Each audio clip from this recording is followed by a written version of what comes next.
Hi everyone, Vishaka here. I'm thinking about the subject of exploitation, something that takes place in such a gross and disturbing way in this world that we live in. With the advancement of modern technology, mass communication, then we're able to hear to an extent that has never been possible before, how much exploitation is taking place in this world. Abuse, violence, persecution, deception. It's simply horrifying, many of these things that we hear about on a daily basis. On the other hand, because of the growing awareness of these issues, there's an uprise of persons who are trying to counter the exploitation that takes place within this world. And so, for example, we see a growing popularity in the vegan movement. People are trying to understand how can we minimize. People are looking at themselves and recognizing a degree of responsibility in contributing to the exploitation that takes place. Because this is the thing, that there's gross direct exploitation of persons engaged in exploiting the environment, resources, other persons. But then there's also other persons, probably the vast majority of persons, we could say, persons who are not intentionally trying to exploit, not consciously trying to exploit, but in a passive way, they're contributing to it, through the products that we buy, through the shops that we go to, the companies that we support, et cetera, et cetera. There's a whole like underground, background world of exploitation going on. And most of us are passively contributing to it. So there's a growing awareness of persons who are trying to change that system of exploitation. And so, as I mentioned, the vegan movement's becoming more popular. Persons are understanding this is contributing to the destruction of our planet. Talking about the meat industry. So there's a growing movement of persons who are trying to avoid this cycle of exploitation. We appreciate these very noble and well-intentioned endeavors, but the problem is that this world is so steeped in exploitation. It is based, its very foundation exists upon the spirit of exploitation. So it's actually unavoidable. It is not possible to avoid participating in this cycle of exploitation within this world. So we see when we breathe, we create devastation on some level within the atmosphere. When we go to drink a cup of water, we're creating some disturbance. There's microscopic living entities everywhere. Not only that, but the scriptures of India, they recognize consciousness everywhere and everything in plant life. So if we take the example of persons who adopt a vegan diet to avoid exploitation of animals, we recognize consciousness, soul, spirit, even within the plant kingdom. So we get to a point of realizing that in everything that we do, whatever it is, and anything that we may use or take to maintain or sustain ourselves, we are creating some level of devastation and exploitation within the environment. So then what does a sincere, seeking, truthful person do upon this realization? That is the question.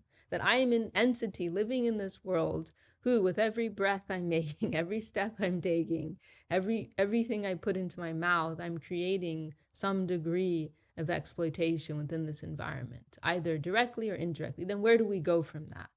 So then there are those who take a very extreme approach to this and say, well, since everything that we do in this world creates some negative reaction, and this is what karma is, right? This is the principle of karma, that every action has a corresponding reaction.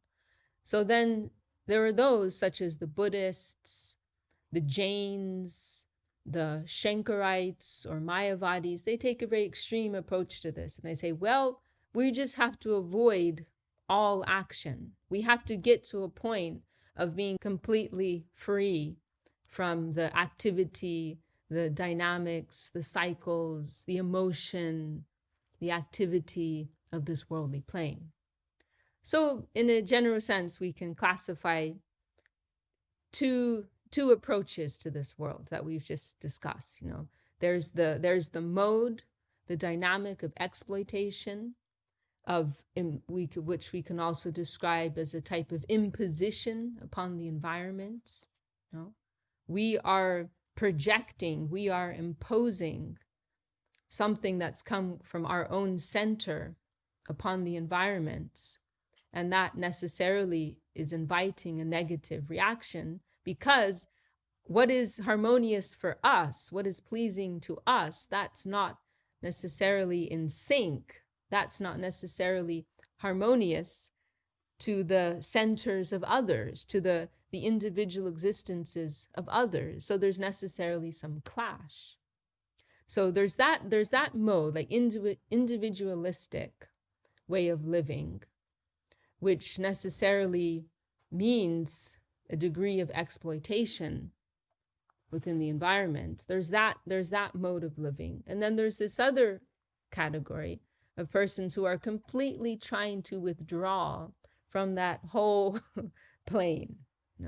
So we can refer to these two categories as exploitation, renunciation. There is action and there is a withdrawal from action. But then there's a third plane. There's a third plane of life. There's a third plane of consciousness.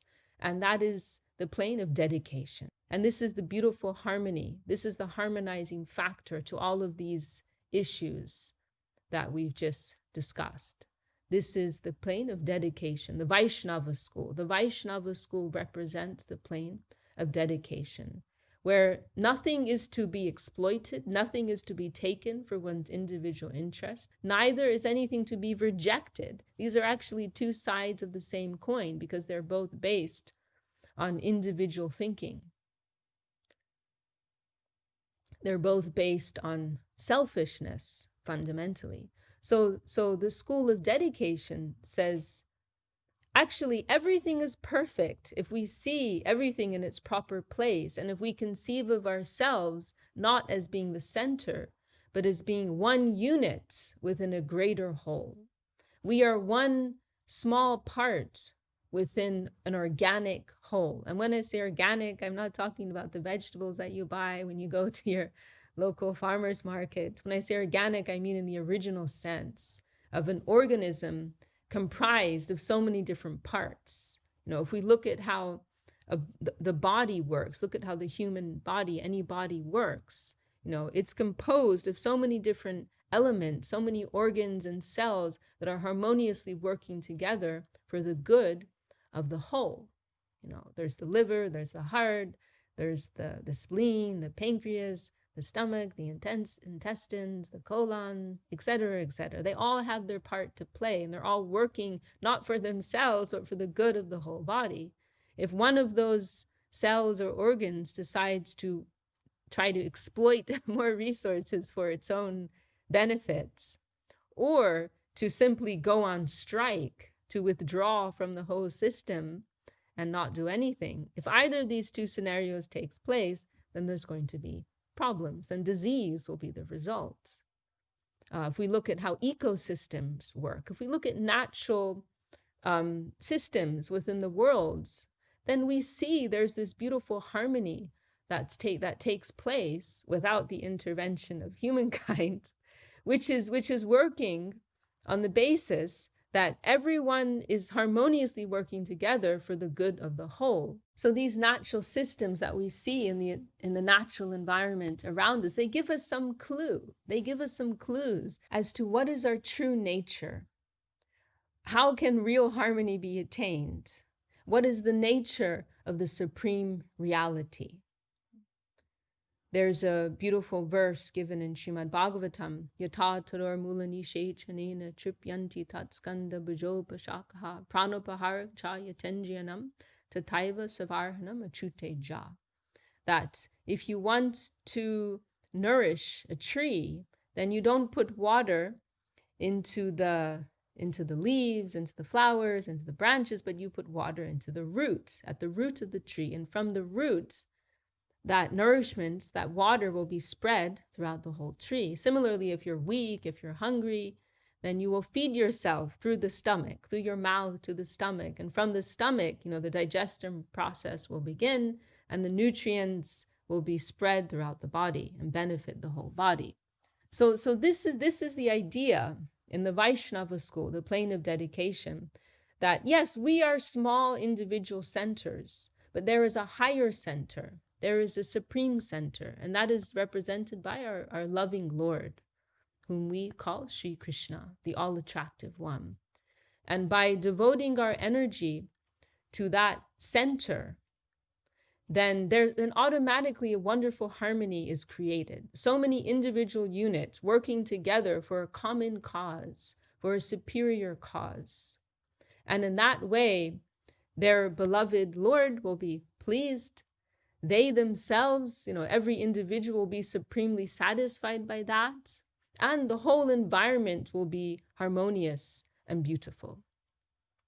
So in this consciousness, surveying the environment, one will see nothing is to be exploited for an individual purpose. Neither is anything to be rejected, but everything is to be offered.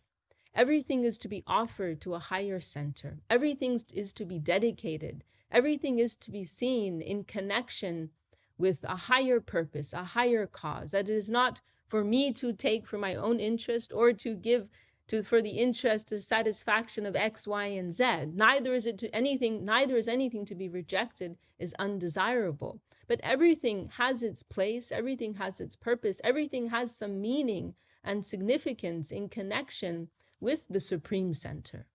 So this we can understand to be the highest solution. People speak of the need of harmony. This is the solution. This is how we can achieve true harmony within ourselves and within the world.